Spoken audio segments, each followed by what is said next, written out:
yarne yano amuli leppe jagtax yen yuhuluy papa yen yayitame yete yen yuhuluy mega kika teli wo iba lona koy sile hel da cosani kisilona yayta mbamba afuni ko lomuta jakarta kal sokoñ abin sereda jakana fuka yewo hamana bo bosna boso yen reyta dakar nan yen badul faso yen ir cosani yen ay boso boso. bismillahir rahmanir rahim rabbi israh li sadri wa yassir li amri wahlul uqdatan min lisani yafqahu qawli. asalaamaaleykum wa rahmatullah mbokk yi ñuy seetaan ñoo ngi leen di nuyu ñoo ngi leen di leen nuyu ñi ñuy seetaan fii ci Palor TV di nuyu ñi nga xam ne ñu ngi sant ci réseau bi di nuyu ñi nga xam ne ñu ngi seetaan ci logiciel yii di YouTube wala Facebook ñoo ngi leen di nuyu bu baax a baax del si di nuyu waa Mbul yëpp nag di ko jaare ci chef de village muy sëñ Moustapha Diouf Moustapha ñoo ngi lay nuyu bu baax a baax di la nuyu di nuyu sa notable yi nga àndal ci liggéey bi di nuyu imam ratib di nuyu ay naayimam di nuyu ñëpp di nuyu waa Mbul yëpp nag ci mag ak ndaw góor ak jigéen ni ma koy wax ñi nga xam ne ñoo dëkk réew ñoo ngi leen di nuyu waaye suñ ko defee ba pare dañuy dellu di nuyu waa Xodda ba nga xam ne fa la ñu jóge di nuyu chef du village ba muy Baye Mamadou Seck di sama baay ñoo ngi koy nuyu bu baax a baax di nuyu tamit imam ratib muy Alaaji Ibrahima Seck ñoo ngi koy nuyu di nuyu imam Mohamed Diop Siis waaye di nuyu waa Xodda ba yëpp ci mag ak ndaw góor ak jigéen ñoo ngi leen di nuyu su ko defee bu ñu fa jógee dañuy jàll ba Kër Moussa moo ñu gën a jege ñu nuyu fa ñëpp di nuyu chef de village ba di nuyu ay notable am chef ilimaan ya ak ñëpp ñi nga xam ne ñu ngi seetaan fële ca Kër Moussa te di soppe Mamadou Ndiaye di loota ñu ngi leen di nuyu bu baax a baax waaye dellu ba tuuli di nuyu waa tuuli yëpp nag ci turu Issa Diouf mi nga xam ne moo fi teew waaye ci di ko jaare ci chef de village ba di ko jaare ci imam ya nga xam ne mooy imam ratib ba ak ña ca topp di nuyu waa dëkk ba it ci mag ak ndaw góor ak jigéen di nuyu waa tuuli yëpp di leen bëggee bu baax a baax waaye su ko defee dañuy dellu siwaat fii ci plateau bi nga xam ne mooy plateau Palor TV ci ëttu émission bii di ëttu maam di nuyu bu baax a baax nag monsieur le directeur El Hadj ñoo ngi lay nuyu en même temps di technicien bu xarañ wax dëgg yàlla si liggéey bi nga xam ne moom lay def waaye di nuyu Pape Mbuub moom it mi nga xam ne moo nekk ci caméra bi Pape ñoo ngi lay nuyu bu baax a baax di nuyu maam Ali moom itamit di xale bokk ci di caméraman moom it wax dëgg yàlla di def liggéey bu am solo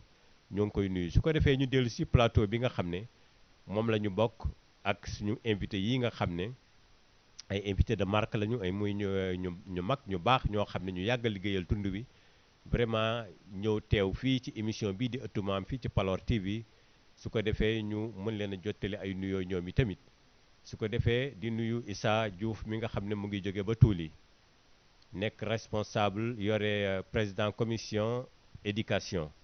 ñu ngi koy nuyu bu baax a baax waaye di nuyu Loota mi nga xam ne mu Mamadou Ndiaye Loota Ndiaye ñu gën ko xam ci Loota ñu ngi koy nuyu bu baax yore nekk président commission sport et culture moom it ñu ngi koy nuyu bu baax a baax su ko defee bu ñu joxee Ablaye Gueye ak Khalil muy ñaari maam ak surtout maam mi nga xam ne ñoom ñooy yore émission bi ñu doog a jox nag suñu invité yi nga xam ne ñoom la ñu war a dalal ñoom it ñu joyal seeni nuyoo su ko defee bala ñoo tàbbi ci émission bi ñu àggali nuyoo yooyu incha allah Ablaye ñoo ngi lay nuyu. waaw ñu ngi lay fay Mame Mbaye Seck ñu ngi nuyu mbokk yi seetaan seen émission di ëttu maam di nuyu képp koo xam ne fi mu nekk ni yaa ngi toog moo xam ci sa téléphone par YouTube wala par Facebook wala bokk par réseau bi ngay seetaan sa émission bi di ëttu maam ñu ngi lay nuyu bu baax a baax a baax di lay jox sa wàccuwaay di nuyu ñi nga xam ne ñooy waa 100% Palor TV yëpp di leen ñaanal yàlla yokk leen ndëgër laay li ñuy yéene ci télé bi yàlla sottal ko incha allah di nuyu bu baax a baax sama maam yi ma bokkal plateau bi muy Mame Mbaye Seck ak Mame Khalil Diouf di nuyu suñu invité yu ñu am muy président Lota ak sama pap monsieur Issa Diouf ñu nekk ay ñaari ñoo xam ne ñu ngi ci biir fonctionnement wu mairie bi yore fa ay commission xam naa ci loolu la ñuy fas yéene waxtaan ak ñoom balaa boobu dañuy bàyyi maam mu nuyoo rek ba ci kanam ñu door a dugg ci waxtaan bi incha allah. ok jërëjëf Ablaye loolu nga noonu nga nuyoo baax na nuyoo bi matale na su ko defee ñu jox Khalil Diouf moom itamit mu jottali nuyoo woowu incha allah. waaw asalaamaaleykum wa rahmatullah maa ngi nuyoo ñëpp di ko def comme nañ ko daan defee chaque samedi ci heure bi di nuyoo di jiital nag sama nuyoo waa 100% TV vraiment ñooñu ma mention spéciale ñoom vraiment jàmbaar lañu parce que ñoom boo leen dee déglu sax boo demee ba kii tamit da ngay gën a am courage quoi yéen a ñuy sarse bu baax fi ngeen samp daal baax na fi ngeen téye baax na dee leen ñu pousse rek bon li ci des moom ngeen bàyyi kook suñu loxo ñu nit ñu bàyyi ak yàlla ñun ñëpp ñu ànd yaakaar yàlla tey ñaan tamit émission bi ñu dugg ci bismillahi rahmaani rahim génn ci alhamdulilahi rabbil alamin di nuyu tamit Alsaan Puy ba nekk ci kaayol nga xam ne moom moo ñu gën a bëgg sax émission bi vraiment. jërëjëf Khalil Diouf nuyoo bi macha allah matale na tey ku ñëpp daal ñu fi jaar mu ñoom ñaar ñëpp ku ci nekk nuyu nga waa 100% ndax 100% dañ taxaw nekk ci suñu wet vraiment di ñu gunge ci émission yi di ñu gunge même en dehors de l' émission kon ñooñu mënuñu leen a bañ a jottali ay nuyoo waaye ni ngeen ko waxee léegi di nuyu bu baax a baax ñoom El Hadj Seck ñoom Omar Faye ñooñu ñëpp ñu ngi leen di nuyu ñoom Saliou Seck ñooñu ñëpp ñu ngi leen di nuyu ñoom Astou Diagne ñu ngi leen di nuyu bu baax a baax ñoom Mamati Seck ca Kaayol ñu ngi leen di nuyu coach Moussa ñu ngi koy nuyu bu baax moom waa Mbul ndey ko baax moom itamit bi ñuy ñëw léegi ñoo ànd vraiment mu doon ko baax tamit ñu ngi koy nuyu bu baax a baax waaw su ko defee nag dañuy jox Lota mu nuyoog mu nuyoo waa Palor TV waaye nuyu waa commune Kër Moussa waaye nuyu it waa Kër Moussa ci boppam gi nga xam ne fa la jóge kon Lota ñu ngi lay bàyyi kàddu nga nuyoo incha allah. jërëjëf waa dañuy wax ansi billahi mina shaytaan rajim di nuyu yéen ñi nga xam ne yeneen ñu fi dalal muy sëñ Mbaye Seck Ablaye ak sama xarit bële Khalil Diouf di nuyu aussi seen techniciens yi di nuyu ñi nga xam ne tey ñoom ñëpp ñu ngi ñuy seetaan wala ñu ñuy déglu moo xam fu mën a doon ci ñi nekk ci YouTube bi wala ñi nekk ci réseau yi ñoom ñëpp ñu ngi leen di nuyu ku ci nekk ci nuyoo bi gën a màgg di nuyu aussi waa Kër Moussa fii ñi nga xam ne foofu lañ jógee donc ñu ngi leen di nuyu di leen nuyu ñoom ñëpp aussi ku ci nekk sa tur ak sa sant di la jox sa wàccuwaay di la nuyu ci nuyu bu gën a kawe di nuyu aussi ñi nga xam ne ñoom lañ seqal liggéey bi ndax bu ñu woowee fii tey c'est parce que dañoo am ay ndomba tànk yoo xam ne moom la ñu yore ñi nga xam ne ñëpp ñoom lañ ko seqal muy le conseil municipal ñu ngi leen di nuyu di jiital ci nuyoo bi ki nga xam ne mooy suñu kilifa ñun ñëpp di monsieur le maire Momar Ciss donc ñu ngi koy nuyu di ci teg premier adjoint bi nga xam ne yàlla dafa dogal ñu nag moom ñoo bokk benn dëkk muy Fatou Ndiaye donc jàpp nañ ni bu ñu leen nuyoo ñoom ñaar ñëpp yóbbaale nañ képp koo xam ne ci conseil bi nga bokk ak bépp boor boo mën a féete ñu ngi lay nuyu ci nuyu yi gën a màgg di nuyu ñi nga xam ne tamit ñoom lañu àndal xam naa dinañ ci ñëwaat ci kanam donc di nuyu daal képp koo xam ne tey yaa ngi déglu émission bi rawat na tamit ñi nga xam ne ñi ngi dëkkee ci commune Kër Moussa ñi ngi nuyu ñëpp macha allah di ñaan émission bi tamit lépp loo xam ne tey yaakaar ngeen ni war nañ ko mën a taxawee ba émission bi jaar yoon donc yàlla may ñu kattan ba lépp loolu di sant suñu mën ko def amiin yaa ñu ngi nuyu ñëpp di sant jërëjëf Lota waa macha allah nuyoo bi matale na wax dëgg yàlla di profité même di nuyu monsieur le maire Momar Ciss bu baax di nuyu maam Fatou Ndiaye sama xarit sama jigéen waaye di nuyu Mbaye Diop tamit bu baax a baax Mbaye imam ñu ngi lay nuyu su ko defee ñu jox Issa moom it mu nuyu ni ñu koy waxee nuyu waa commune bi waaye nuyu waa Toli gi nga xam ne fa la jóge xam naa moom it ab nuyoom noonu la ko Lota defee noonu la koy defee Issa ñoo ngi lay nuyu. comme yéen fi ngeen jaar yëpp maa ngi jéem di fa jaar aussi di ko dooree ay nuyoo yéen ñi nga xam ne ñoom la ñu bokkal plateau yi te ma gën cee miin sama frère Ablaye Gueye di nuyu techniciens yi mais di nuyu également population Mbul yëpp population Mbul ñu commencé ko par chef de village bi ak imam yi nga xam ne ñoom ñooy kilifa yi gën a màgg ci dëkk bi te ñoom ñu njoboote njaboot bi di nuyu également waa Tuuli comme ni nga ma ko waxee man fa laa soxee ko di leen ziyaare bu baax a baax mais également aussi di nuyu commune Kër Moussa yëpp population Kër Moussa yëpp maa ngi leen di nuyu di leen sargal maa ngi nuyu aussi conseil municipal bi yëpp parce que comme ñoom lañ fi teewal tey di ci jiital monsieur le maire Momar Ciss ñu ngi koy nuyu yu gën a tedd di ko wàccee wàccuwaayam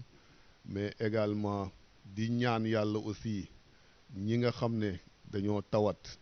ñoom yàlla fëggal la seen bopp ak ñi nga xam ne aussi dañoo am jafe-jafe àdduna yàlla saafaral seen jafe-jafe yi di ñaanal yàlla aussi ñi nga xam ne ay way dawlu lañu yàlla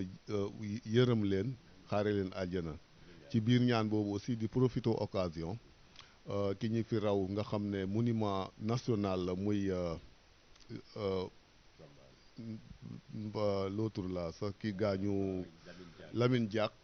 ñaanal ko yàlla aussi xaare ko àjjana yi gën a kawe xam naa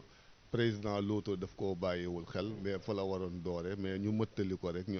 associé ci ñaan yi mais di ñaanal aussi ñi nga xam ne conseiller la ñu nekkoon ak ñun ñu mel ne Combaan ak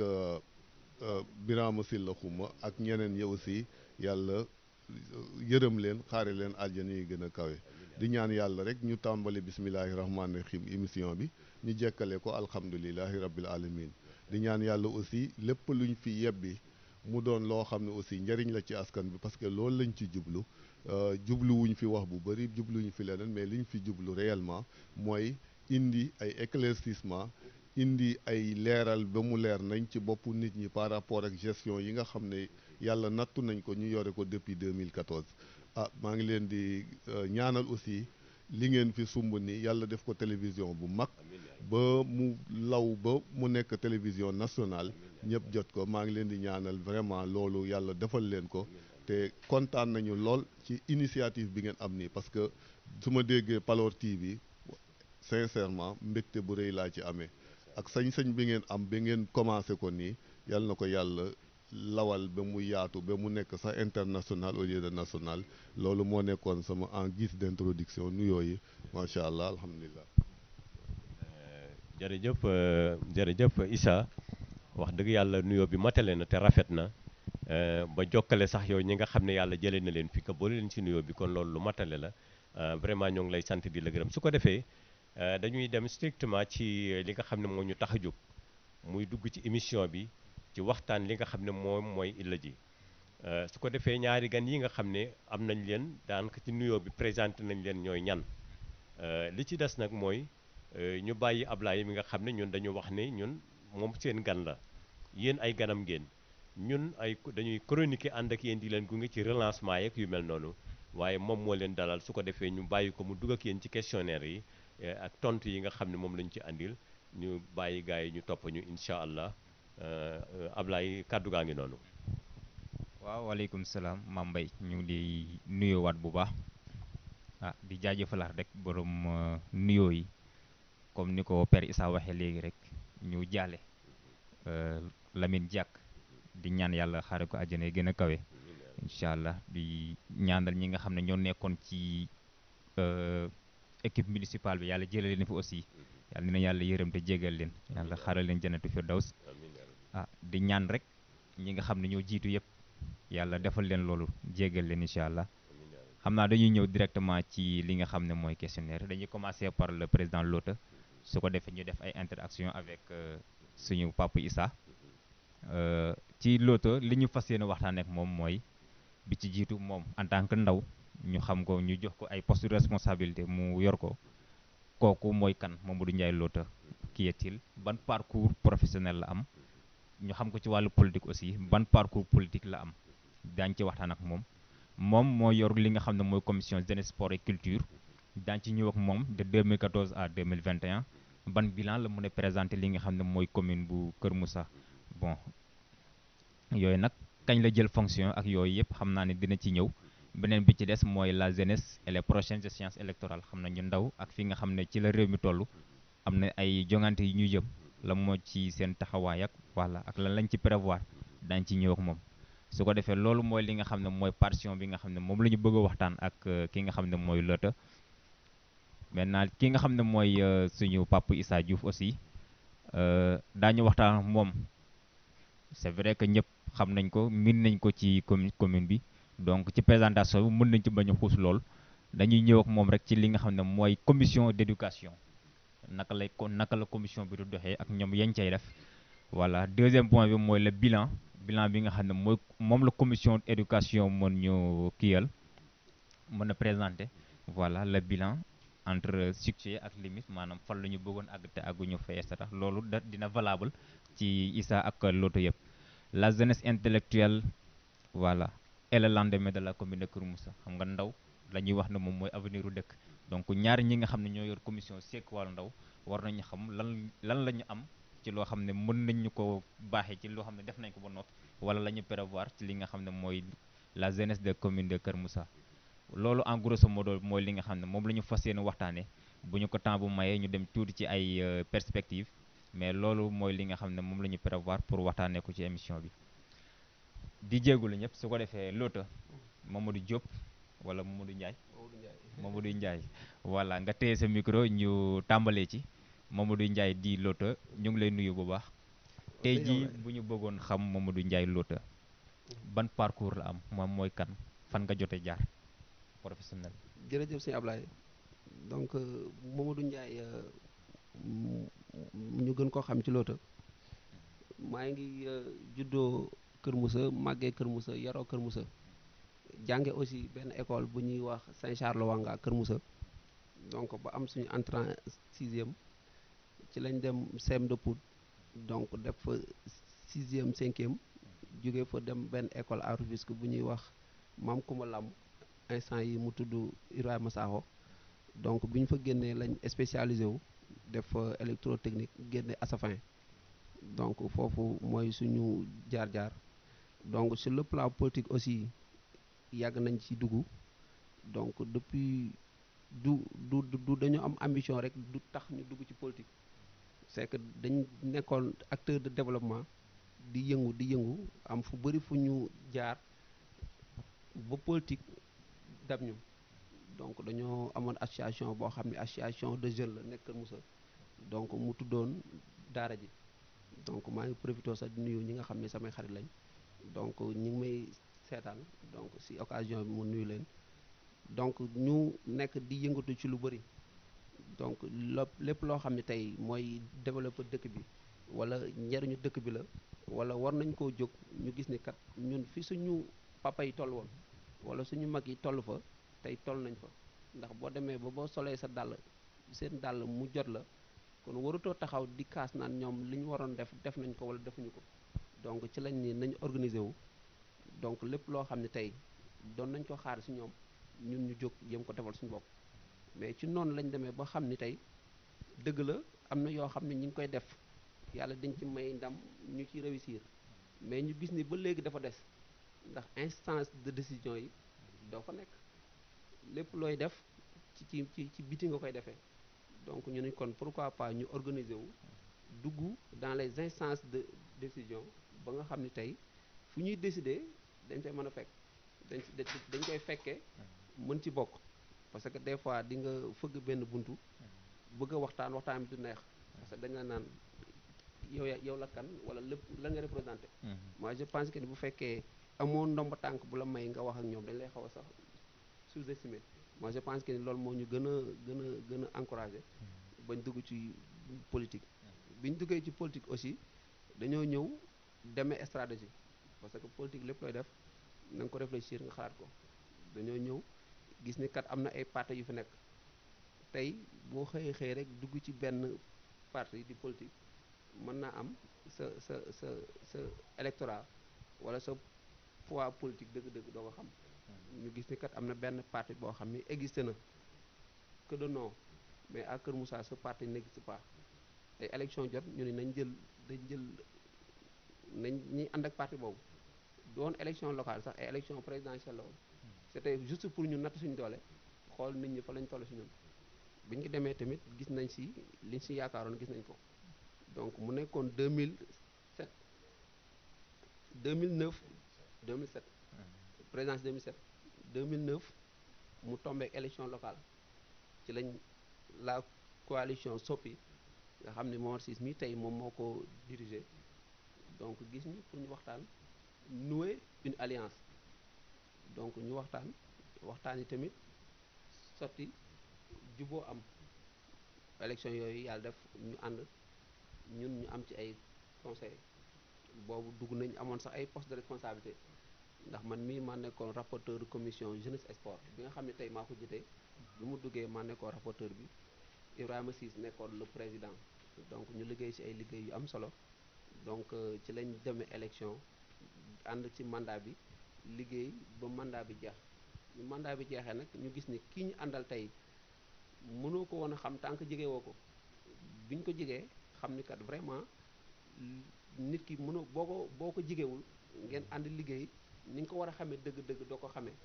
ci lañ gis ni kat kii vraiment mën nañoo ànd ak moom mën nañoo liggéey ak moom ndax am na gis-gis am na vision te bëgg na jëmale commune bi ci kanam. donc ci lañ ñëw intégré bàyyi lépp lu ñu jàppoon intégré ko nekk ci ginnaawam donc ba tey donc ñi ngi ànd ak moom donc ba tey ñu weeree commission jeunesse et sport moi je pense que ne bu nekkee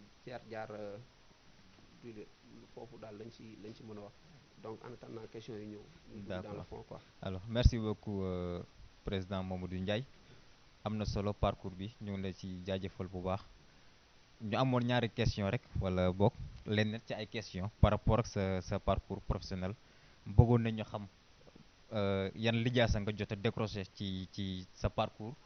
ak lan nga jot a def en tant que professionnel loolu benn question la ci xam naa buñ ci jógee daañu bëgg a xam lan mooy le parti bi nga xam ne moom la Mamadou Ndiaye Lotto di militer. waaw bu njëkk bi ñun am nañ CAP ak BET électrotechnique parce que ñun dañu gis ni même bu fekkee jàng nga ba am yenn lijaasa yi il faut nga spécialisé wu parce que nga spécialisé wu moom moo lay jariñ donc ñu spécialisé wu électronique lañ def à sa fin lañ génne donc diplôme yooyu lañ ci am beneen bi aussi mooy parti bi ñuy militer APR la tudd mooy li ma wax fii sànq rek bi ñu liggéeyee ak Momar Ciss def ak moom alliance ci lañ dem ba ci biir xam ni kat li ñuy séntu ci un véritable leader mi ngi ci moom donc ñu bàyyi lépp lu ñu jàppoon ànd ak moom ci partem tey ñi ngi ak moom APR donc bu fekkee parti la bu ñu militer mën nañu APR lañ nekk mooy suñu parti moom la ñu militer derrière le leader derrière Momar Ciss. d'accord mais foofu ñu amoon ci benn question mooy en 2009 wala avant boobu Momar Ciss mu ngi woon ci PDS. voilà avec jusqu'à maintenant mu ngi ci PDS moom dafa dem yóbbaale leen wala yéen par principe ngeen demee ànd ak moom. waaw xam nga wax naa ko ci biir wax ji nee naa ñun ba ñuy ñëw di dem élection 2007 beneen parti lañ demee woon 2009 élection locale ñëw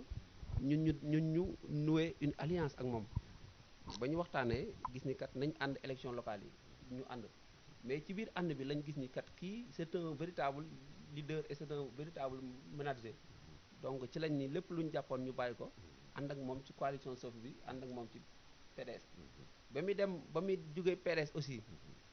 di dem APR tëbul tëb rek dem daf ñoo jox cër jox ñu respect toog waxtaan ak ñun bi ñu waxtaanee ak ñun ñu gis ni kat ñun ñëpp dañoo war a ànd ak moom dem APR ci lañ ànd ak moom dem APR donc moi je pense que c'est clair quoi. waaw foofu maa ngi bëggoon laaj ci carrière bi ci parcours professionnel bi gannaaw bi nga jàngee ba wax fi nga jaar ba am say lijaasa defe naa électro nga wax ne technique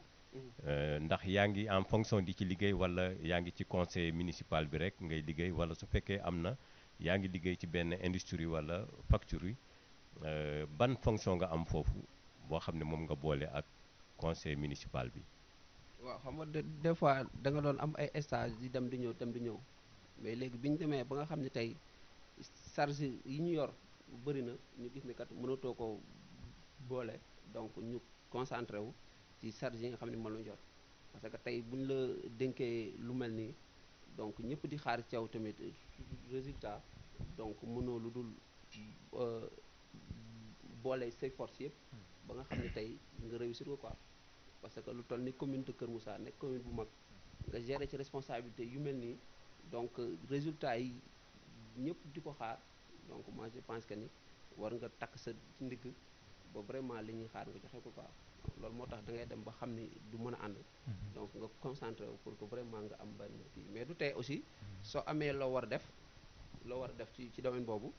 ak nga waxtaan ko ba nga xam ne du la mën a yàqal donc nga dem def ko ñëwaat ko ne sa activité quoi moi je pense que noonu lañ ko doon defee noonu lañ koy rallier quoi. alors merci beaucoup bu fekkente ni moom Khalil am na question balaa ñuy dem ci Issa allez-y waaw. waaw parcours bi rafet na trop vraiment li mu wax moom rafet na trop jaar-jaar bi lépp leer na moom li ma bëggoon laaj moom la Mbaye Seck laaj sànq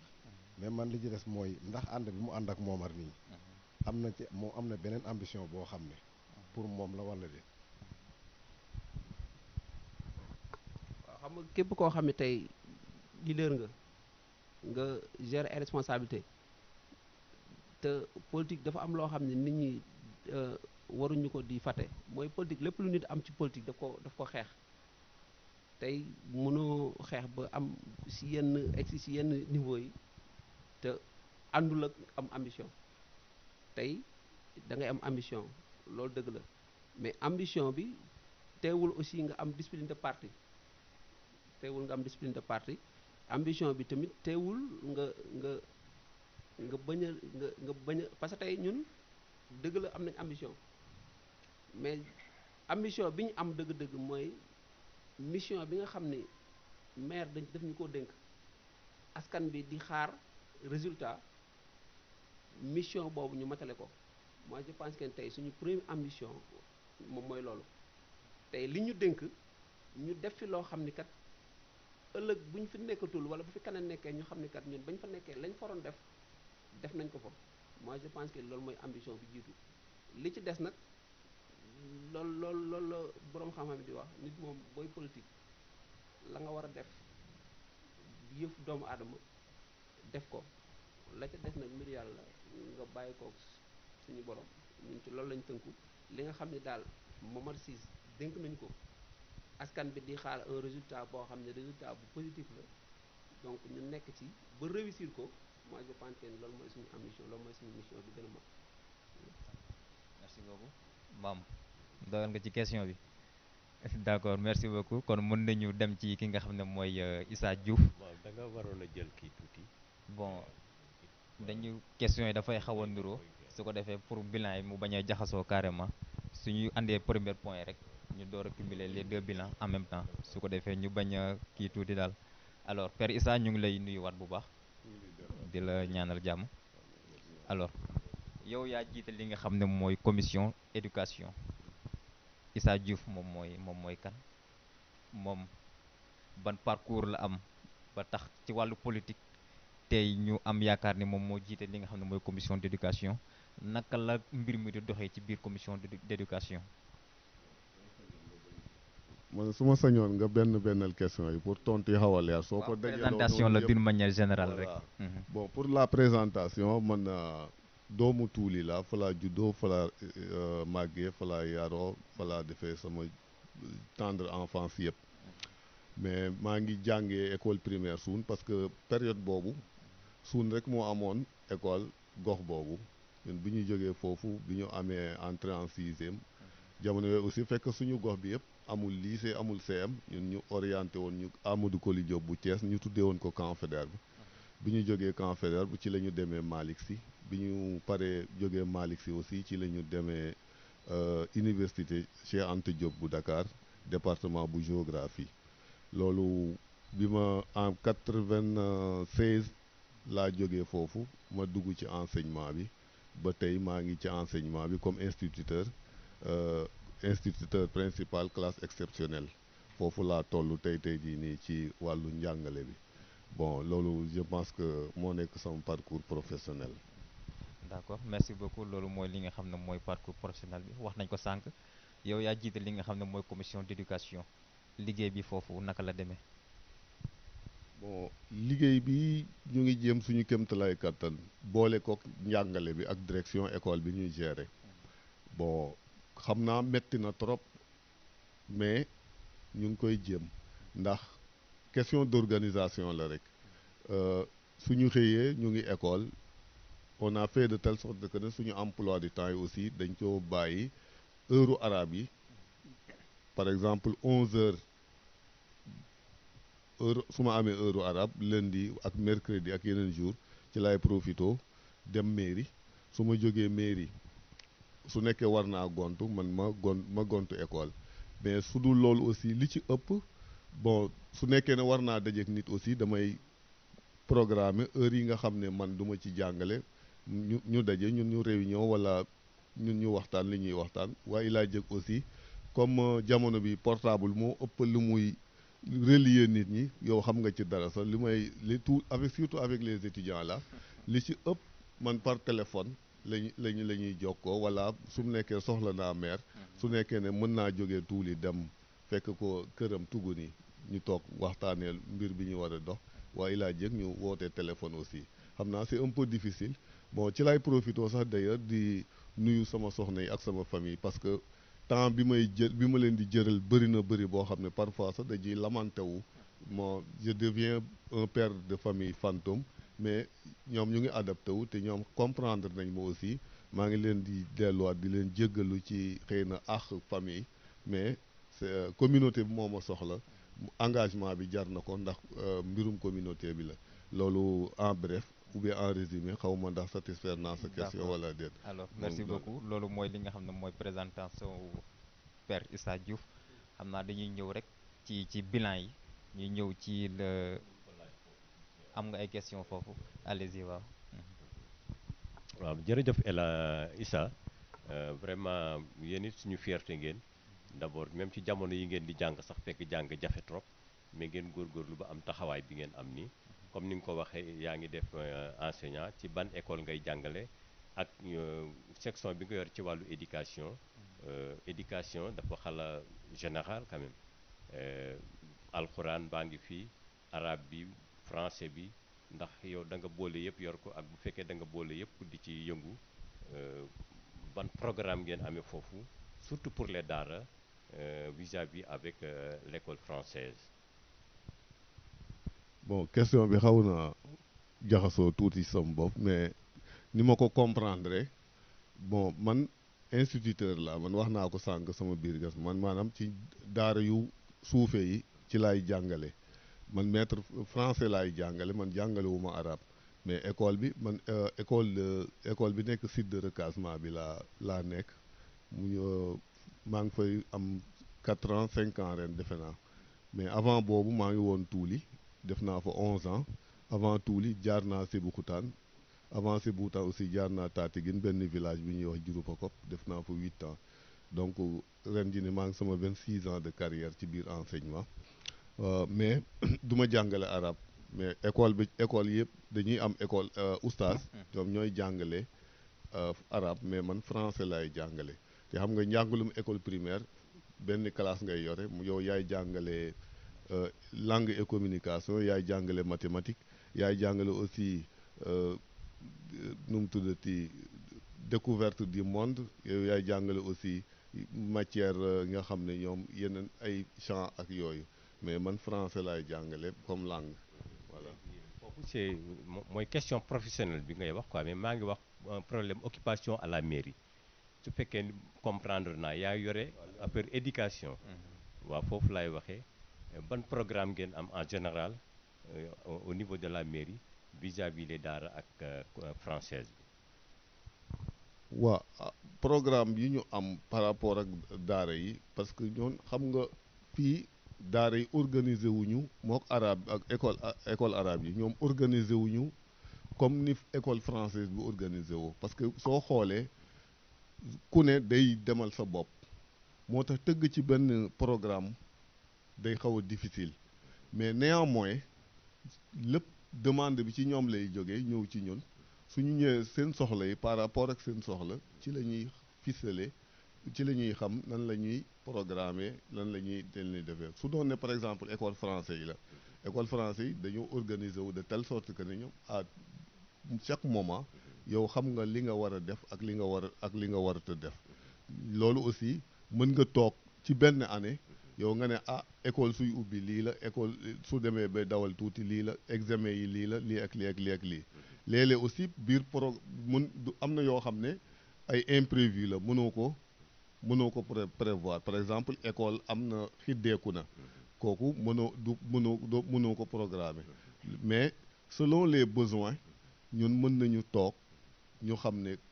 tel moment ci école français bi lii période bii la mais école arabe yi wax dëgg fa yàlla mënuñu leen définiral benn programme parce que xëy na ñoom wax naa leen sax suñu rencontre bi mujj ak ñoom ñu organiser wu de telle sorte que ne ni français école française yi di demee ñoom ñu demee noonu comme ça aussi ñun ñu toog ak ñoom tëgg ak ñoom programme boo xam ne ñoom yëg-yëg bi ci ñoom lay jógee mais ñun application bi ci ñun lay demee te defe naa foofu aussi ñoom ñu ngi ciy góorgóorlu parce que ñu ngi organiser wu quand même ñu ngi bëgg a woote ay waxtaan yoo xam ne ñun dinañ toog ak ñoom pour que programme yooyu ngay wax ñu xam nuñ koy tëggee ak très ñoom bien foofu laa bëggoon ñëw ne bu fekkee ñoom même defuñu dara yéen est-ce que du ngeen leen proposer parce que daara yi am nañu yitte am nañu lu ñu soxla donte mënuñu ko wax ñu waxal leen ko ni école française amee yitte ci éducation ci enseignement noonu la ko école coranique yeeg arabisant yi amee ci au niveau de notre commune Kër Moussa su ko defee ñooñu même bu ñu la joxul benn programme yow nga proposer leen programme boo xam ne ki bëgg a defar doo xaar bañ ne la defaral ma tey ndax yéen dañ leen a sas jox leen kon bu ngeen dee liggéeyal ñëpp ngeen di liggéeyal boole leen ci ñoom na ngeen comme ni nga ko waxee alhamdulilah comme ñu ngi ficelé benn programme yàlla na aboutir mais su fekkee programme boobu am ngeen lu ngeen leen proposé aussi ngeen proposé leen ko ñoom it ñu boole ko ci loolu kon ñu bañ a monopoliser foofu bu fekkee am nga loo ci ajouté en attendant ñu jox Ablaye mu dem. waaw comme li nga wax noonu aussi xam nga comme éducation daara ak école arabe yi comme ni école primaire nekkee compétence transférée ñoom noonu la ñu bokkee ci compétence yi ñu transféré loolu ñun